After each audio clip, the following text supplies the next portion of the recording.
แก้วมิ่งเมืองจำปาสถาปนาเล่าหินอยู่แดนดินพื้นนี้หลายสมัยหลายส้นสายเป็นห้องห้อยประวัติศาสตร์ประกาศเป็นบ่อระลกโลกแล้ว เป็นมุ่นเสือซากเล่าทานเอ่ย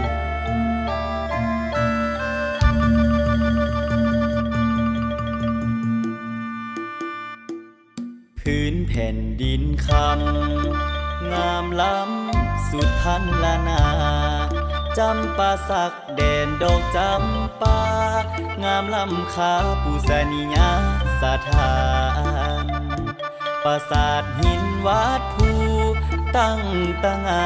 อยู่แผ่นดินคำสาวปราสาทต่างก็ลือนามว่าเป็นสวรรค์เมืองคนโฮงเฮียนปรารถนา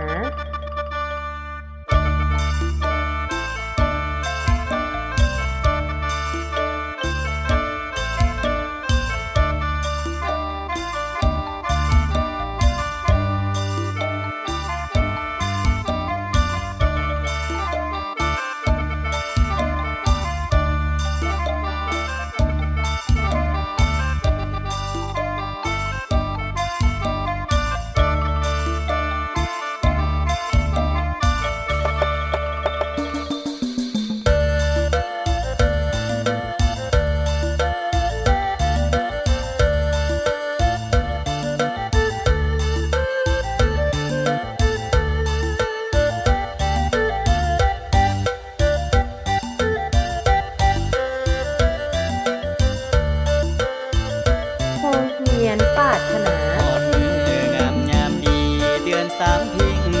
15 ค่ำหีบของเก่าเคยทำแต่เดิมมาบุญประจำปี ผู้คนพากันหลั่งไหลมากราบไหว้บุญบารมีห่วมใจสามัคคีแต่งเติมสีให้สดใสมาเด้อมาฟ้อนลำมาฟ้อนลำเคียงคู่กันไปพิงแค้นปากสะใจกับหมอลำว่าโอ้ละนอโอ้ละนอโอ้ละนอโอ้ละนอโอ้ละนอโอ้ละนอกะจังว่าโอ้ละนอโอ้ละนอโอ้โอ้ละนอ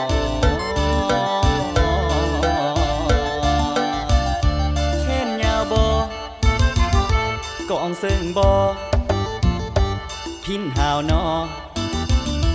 โซสีต่อเส้งสาบยาวต่อ